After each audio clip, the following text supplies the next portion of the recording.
Eh bien, bonjour à tous. Bonjour, vous êtes bien sur Radio France Vie, Radio Mondiale Évangile, ou plutôt devrais-je dire Radio Mondiale Évangile en partenariat avec Radio France Vie, ou l'inverse, c'est pareil dans tous les cas.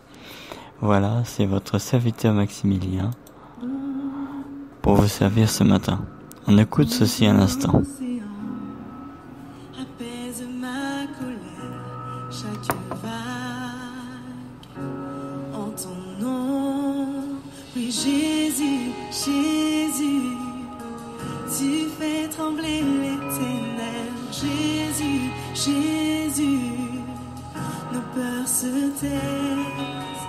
Jésus, Jésus, tu fais trembler les ténèbres. Jésus, Jésus, oh. Souffle, que ces eaux reviennent. Souffle en moi un chant encore. Je t'adore. Souffle, que ces eaux reviennent. Souffle en moi un chant encore. Je t'adore. Oui, Jésus, Jésus, tu fais trembler les ténèbres. Jésus, Jésus, nos peurs se... Voilà.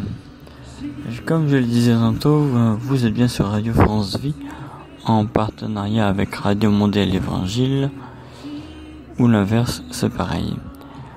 Voilà. Aujourd'hui, je vous mets un petit encart de secondes.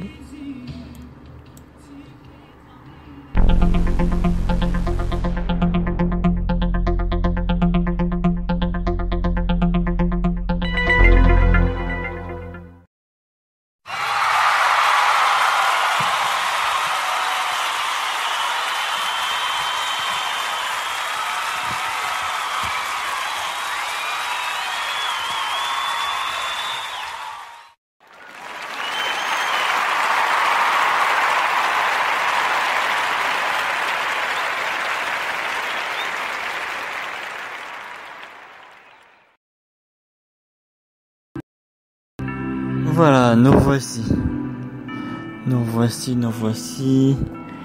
Que la grâce et la faveur de Dieu soient votre partage en ce jour, en cette matinée, en cette nuit, ou en cette journée, où que vous soyez dans le monde. Eh bien, je vais vous partager quelque chose. On devait continuer avec un épisode de la Bible qu'on va prendre dans quelques instants, mais je vais vous partager un petit texte, un petit partage ensemble, voilà, qui parle de la Bible, qui nous a été donné par Christ pour toutes les nations. Voilà. Donc, Jésus entre le ciel et la terre.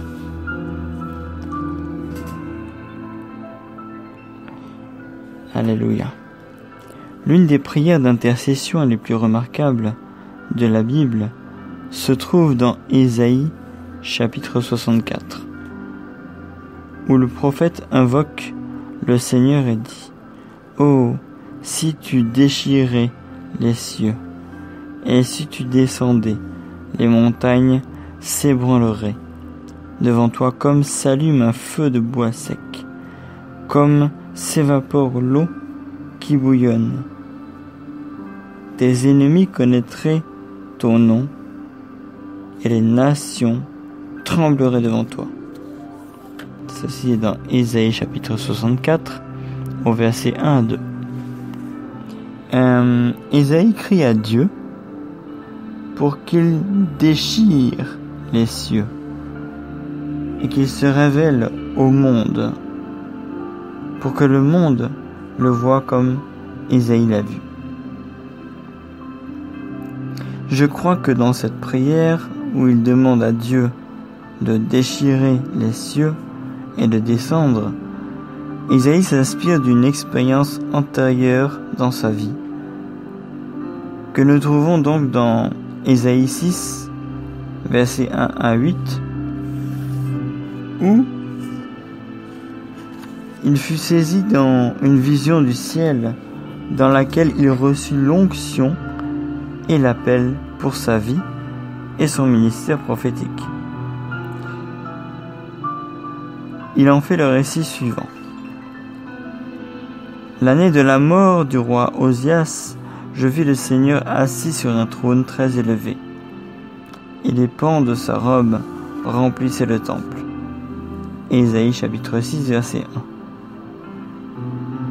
1. Ensuite, Ésaïe continue dans les versets suivants et il décrit son expérience dans la présence de Dieu. Il parle d'être angélique, qui entoure le trône de Dieu et crie l'un à l'autre. C'est que, en gros, c'est les anges qui crient l'un à l'autre, vous voyez.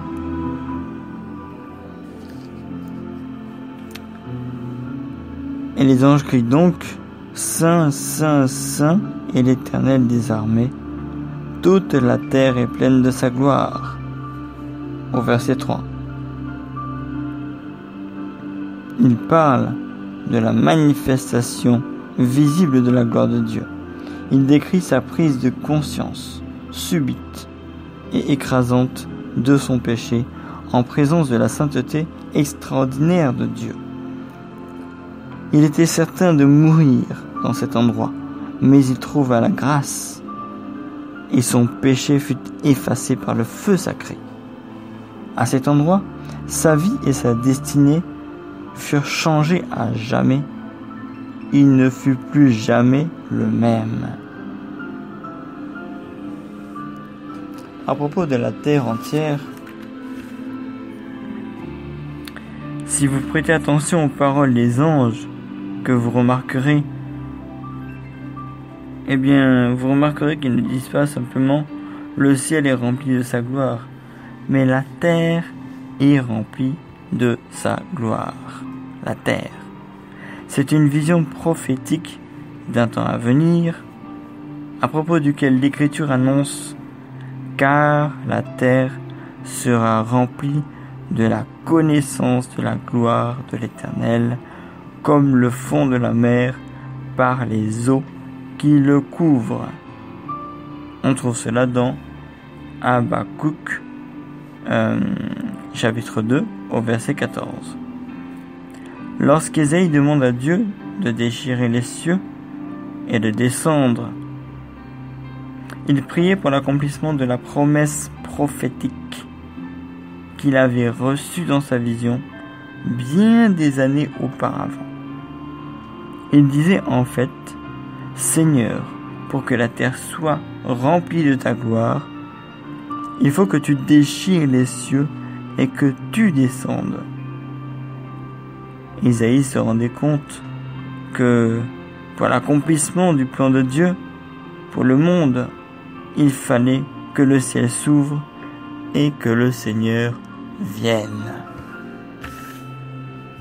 Je commente pour dire que le Seigneur vienne en chair et en os.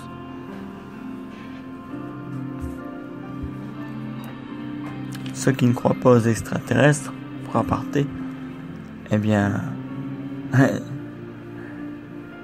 moi je n'y crois pas, non. Mais Jésus est un extraterrestre, parce qu'il est extra, c'est-à-dire en dehors de la terre. Il est venu d'en haut.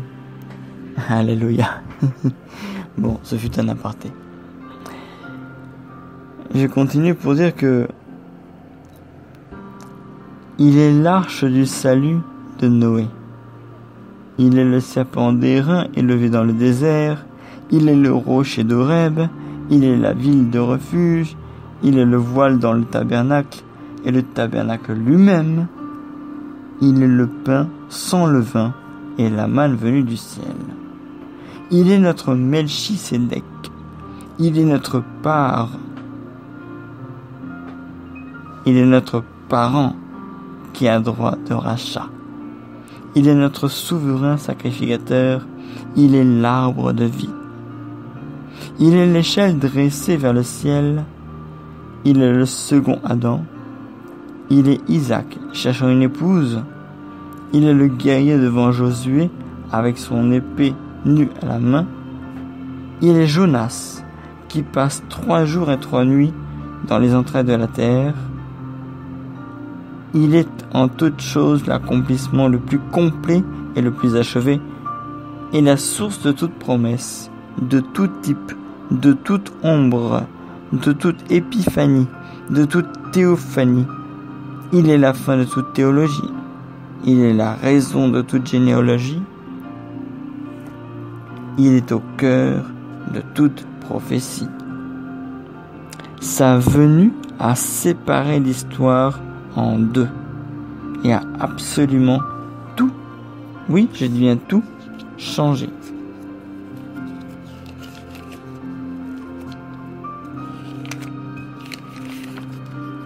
Je bénis frère évangéliste Daniel Colenda qui a, on va dire, participé à ce texte, si ce n'est qu'il l'a fait lui-même avec son ministère Christ pour toutes les nations.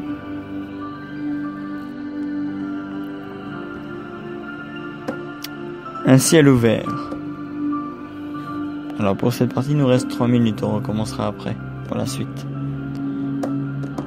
En vérité, vous verrez désormais le ciel ouvert et les anges de Dieu monter et descendre sur le Fils de l'homme. Jean chapitre 1 verset 51. Donc là, Jésus déclare lui-même qu'il est plus qu'un prophète, plus qu'un rabbi. Rabbi veut dire maître en hébreu, plus qu'un libérateur politique et plus qu'un roi. Il déclare être le pont entre le ciel et la terre, le lien entre Dieu et l'homme, la porte que Dieu a ouverte sur terre pour nous donner un accès direct aux réalités célestes. Alléluia. Je m'arrête là pour ce petit moment. Et je reprendrai en quelques minutes avec soit la suite, soit une partie de la Bible qu'on doit lire absolument. Donc, si cet extrait vous a intéressé, vous avez la possibilité de chercher le salut. Et pour le trouver, c'est simple. Alors, rencontrer le Seigneur Jésus, c'est simple. Vous dites, Seigneur Jésus, je te demande pardon de me détourner de ta face. Viens me visiter. Viens habiter dans mon cœur. Je t'accepte dans mon cœur. Conduis-moi. Pardonne-moi tous mes péchés. Lave-moi dans ton précieux sang. Et remplis ma vie. Dès lors que vous avez fait cette prière, je vous invite tout simplement à éventuellement prendre contact avec nous ou à chercher une église proche de chez vous. Vous avez le www.église.org, église avec un S à la fin. Vous avez un répertoire des églises évangéliques de France. Pour vous guider, choisissez une église remplie de l'Esprit Saint, qui parle du Saint-Esprit, qui parle des dons, qui manifeste les guérisons. On en reparlera plus tard de tout ça. Que Dieu vous bénisse. C'était votre serviteur Maximilien pour Radio France Vie avec Radio Mondiale Évangile. Shalom.